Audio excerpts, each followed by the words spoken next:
Hey everyone, this is the first video which I'm going to give to you about one of the basic principles of language and of literature. It is binary oppositions. Binary opposition is from a Swiss linguist whose name is Ferdinand de Saussure. He came up with a theory to study language, he called it semiotics. Its basic principle is binary opposition. Now it means things which are opposite to each other, like up, down, left, right, black, white, good, evil, men, women, God, man, and so on.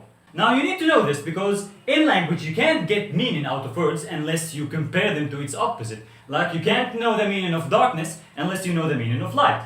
Darkness is the absence of light. You can't know the meaning of evil unless you know the meaning of good. Evil is the absence of good. Now these things are also important in literature because it's inevitable to have them in every work of art. If you have loyalty, then you have betrayal, like in Shakespeare's Julius Caesar. If you have romanticism, then you also have realism, as in George Bernard Shaw's Arms and the Man. These things are inevitable. You can never find a work of art where there is no good, bad, or there is no hero and a villain, a protagonist and an antagonist. If you can read Wuthering Heights, you can see Heathcliff and you can see Edgar, which are not exactly hero and villain, but are a primitive man who is Heathcliff and a civilized man who is Edgar. Now, if you want to understand a work of art, then you need to divide it to its binary oppositions. Now, if you're going to understand a work of art like Anna of the Five Towns, then you need to divide it between men and women. And it's already divided for you because the author says boys from the right, girls from the left. You see, this is how the society of Anna of the Five Towns is divided. Now, if you are studying a restoration play, there are always characters who are plotting to get married and characters who are plotting against this marriage. So there is love and there is people who are hating against this love. If you are studying a Victorian novel and it's not about men and women, it should be about industry and nature, or it should be about civilization and primitivism. The primitive side is like Heathcliff and the civilized side is like Edgar from Wuthering Heights. Now you can go furthermore. If you're going to compare things in Wuthering Heights, you can see that the house Wuthering Heights is a primitive house and it has bad weather. And the other house, which is Thrushcross Grange, now this house is always nice and ornamented and it's a civilized house. And you can see the binary opposition between the houses, the two houses, which symbolized the binary opposition or the opposition between the two families. You can even find binary opposition in short stories like The Cop and The Anthem. Cop, you see, a police officer, and Anthem, which means something merciful. Now, The Cop and The Anthem reflects the binary opposition in New York City. Now, it's not just about things inside the novel or inside the story. You can see it outside the text. There is an author, a writer, and a reader. Now this is a binary opposition. The author is subjecting his authority on the text, and the reader is also subjecting his authority on the text. But which one is going to actually win? Some say the author has the final authority. Now the opinion that the author subjects the text to his own authority is outdated. Now we say that the reader is the one who subjects his own ideology on the text, his own culture.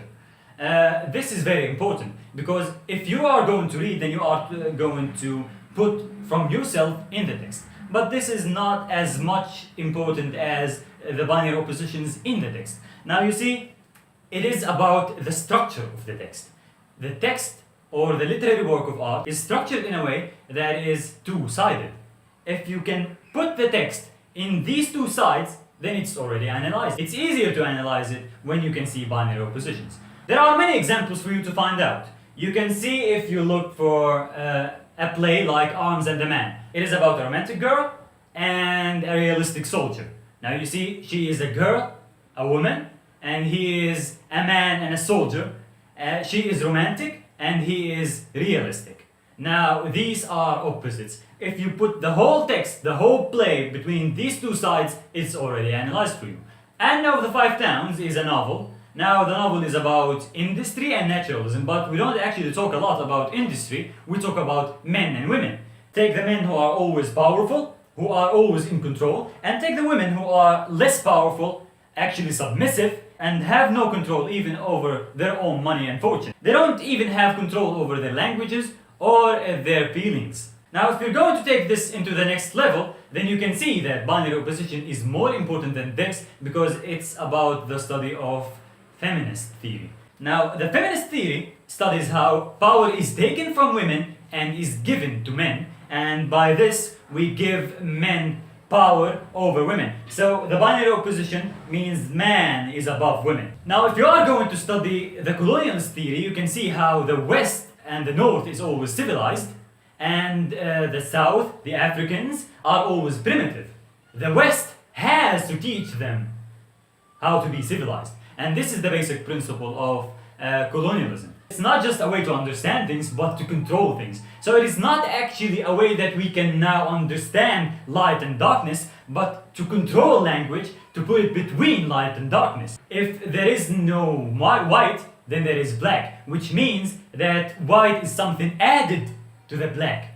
It is something privileged to the black, which means that the white man is privileged to the black man. Now, if you think about men and women, men have things that women don't. And this is the thing that makes men privileged to women. You can figure out this thing which is called the phallus in the language of Sigmund Freud. I hope this was a good video for you. Now I hope that you can ask questions, or you can study and find examples, and you can always ask me, and I'm always there for you to reply for your questions and provide answers for you.